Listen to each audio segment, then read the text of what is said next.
When I turned 80, people sometimes asked me what life had taught me. I used to like that question. They expected wisdom, grand sentences, lessons wrapped in words.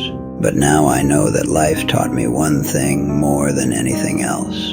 A person can believe they are living a life and yet never truly live it all.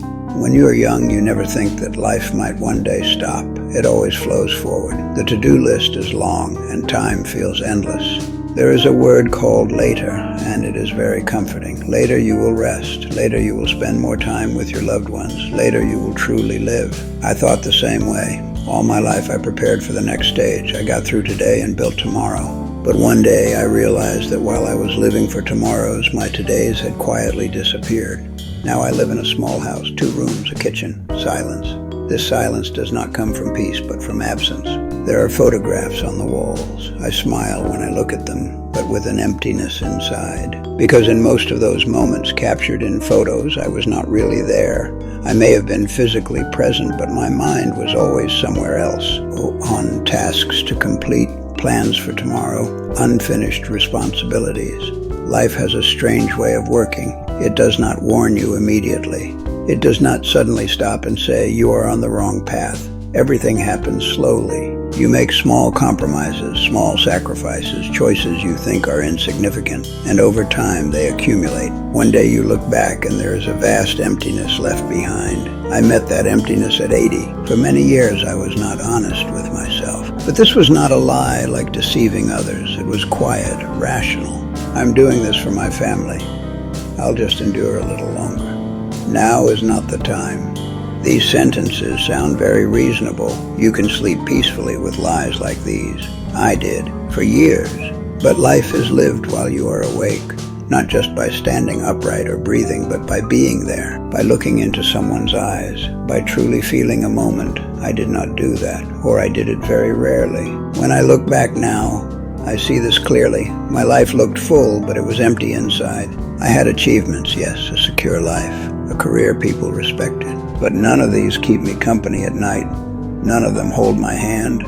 None of them talk to me. As people grow old, they see certain things more clearly because there is nowhere left to run. No job, no rush, no distractions. There is only you and your past, and the past is brutally honest to your face. Sometimes I wish I had understood this at 30. I wish I had stopped and thought at 40. But people usually wait to lose things before they understand them. I did too. I thought I was living my life. In truth, I was only completing tasks, checking off days, consuming years. I was not connected to the moment I was in. I was always preparing for the next step. Now I know this. Life is not what you prepare for. It is what you live. And I realized this far too late. This is not just a confession of regret. It is an awakening, quiet, heavy, and irreversible. Because time does not rewind. Some things cannot be repaired. I realized at 80 that I never lived my life. I only let time pass. And this is one of the hardest sentences a person can ever admit to themselves. When you are young, the idea that time could run out almost feels ridiculous. Hours pass slowly, years feel long. The roads ahead seem endless. That is why the word later is so tempting. I'll do it later. I'll say it later. I'll go later. I'll deal with it later. My life was built around this word. I always believed there would be a more suitable time. If not today, then tomorrow. If not this month, then next year. If not now, then surely later. I told myself this again and again, and every time I felt relieved. Because saying later meant escaping the weight of today. Today was hard. Today I was tired. Today I was busy. But later there would be time for everything. What no one told me was this: most of the time, later never comes. Life does not actually move forward through big turning points. No one wakes up one morning and says, today I will start postponing everything. Postponement settles into life quietly, like a habit, through small decisions, through choices you think do not matter. Today you choose work instead of talking to your child. Tomorrow you choose exhaustion instead of sitting with your spouse. And as this repeats, the word later becomes the main plan of your life. I postponed everything, saying, I love you, listening, pausing, looking, feeling. I always thought there was something that needed to be caught up with. But life, it turns out, is not something you catch up with. It is something you miss. I remember when my daughters were little, they always wanted to tell me something. Things that happened at school, their friends, their fears, and most of the time I said, "In a minute, not now. We'll talk later." They waited for a while, then they got used to it, to not telling, to keeping things inside. I didn't even notice because when they stopped talking, I felt relieved. I was interrupted less, distracted less. Later, I realized that when children stop talking, the problem is not solved. It just becomes invisible. People do not think that the things they postpone might disappear. They assume they will always be there. Love will wait, people will wait, life will wait, but no one waits forever. My mother's death was the harshest example of this. I had postponed visiting her again a few weeks later when work slowed down, but time did not follow my schedule. Life did not arrive when I was available. When that phone rang, the word later no longer existed. There was only being too late. What hurt me most was not that I didn't love my mother in her final days. I thought I loved her, but I learned much later that postponing love is no different from not loving at all. The word later gives people hope, but it is also the most polite way to avoid responsibility. It allows you to give up without feeling bad. You sacrifice today, but keep good intentions for tomorrow. My life was a chain of postponements filled with good intentions, and years passed. The laters piled up, but they never happened. One day I woke up and realized that most of the things I had postponed were no longer possible. Some people were gone, some moments had passed, some doors were closed, and there was no later left to bring any of it back. When people grow old and look back, they see this. Life is the sum of what was postponed, and I had postponed my entire life. Now I have time, plenty of it, but there is no later, because later was an illusion you only have when you are young. By the time I understood this, it was already too late. For many years, people saw a successful man, a stable career, a respected position. But deceiving yourself is easier than deceiving others.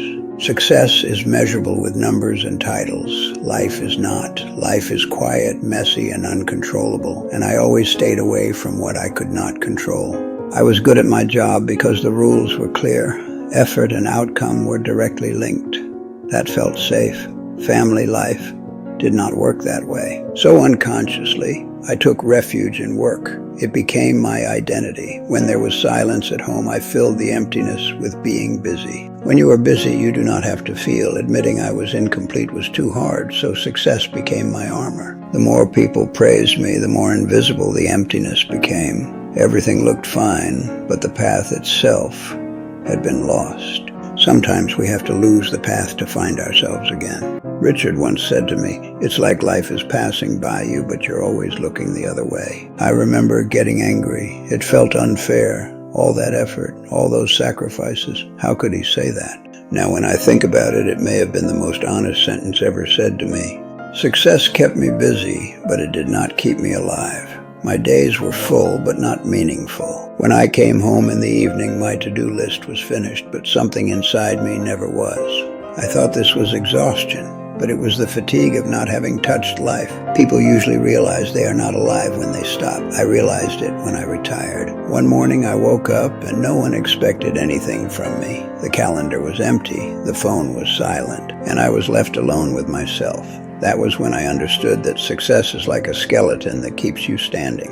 But if you do not put a soul inside it, it is just an empty structure. I was standing, but there was no life inside me. For years, I felt valuable by working, but being valuable is not the same as being alive. Being alive requires taking risks, forming bonds, letting go of control. I did none of these. I was successful, yes, but I was not alive. Accepting this is deeply painful, because it means realizing that what you thought were the right choices slowly disconnected you from life itself. When I look back now, I see this. Life is quieter than success. You have to stop to hear it. I never stopped. For a long time, I thought I was building my life. I had plans. Everything was organized. But now I see clearly. I did not build a life. I only made a schedule. Life happens where you stop, not in the schedule. I missed so much. My children's faces, the storms in their worlds. Richard was right. Stop and enjoy the moment, because love does not fit into a to-do list. It suffocates there. When I retired, the schedule ended. The alarm didn't ring, no meetings, no deadlines. and I was left in the middle of it all. That was when I realized the thing holding my life upright was not a life, it was a system. When the system disappeared, I was left behind, and I did not know what to do with myself. Building a life is not like building walls. It is forming connections, giving effort, waiting, sometimes just sitting beside someone and doing nothing. I never learned these things because there is no schedule for them. A person who lives by schedules always looks ahead to the next step, the next day. Life happens in the present. I was always one step ahead. That is why I was never where I was. Now I have an empty calendar, but I do not have a full inner world. I have no schedule, but I have no life either. Accepting this truth is one of the hardest blows a person can deal themselves. I did not build a life. I only made a schedule. And when the schedule ended, there was no life left to live. Now I have time as much as I once begged for. But time, when not shared, turns into a heavy burden. When I was young, I used to say, one day when I have time. That day came. But no one was left. Life has grown quieter. I slowly isolated myself. It happened through small distances, by not calling, not asking. I have my daughters, but there is only a small space for me in their lives. You get back what you give. I learned this too late. Now I find things to fill my days, books, walks, television. But these kill time, not bring life. Life happens when someone asks how your day was and you truly answer. I have time, but no one to share it with. The first time I said this sentence, it hurt deeply. Now I say it more calmly because I have accepted it.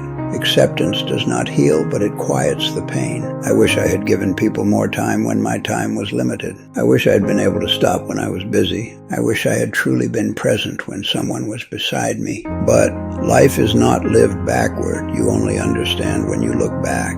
Now I have time, but time alone is not enough. When there is no one, the hours are empty too. I am writing this because maybe somewhere there is someone who has little time, but people around them, busy but loved, tired but connected. If someone reading this is saying later, maybe they will pause today. For me, it is too late, but not for everyone. I had time, but I had no one left.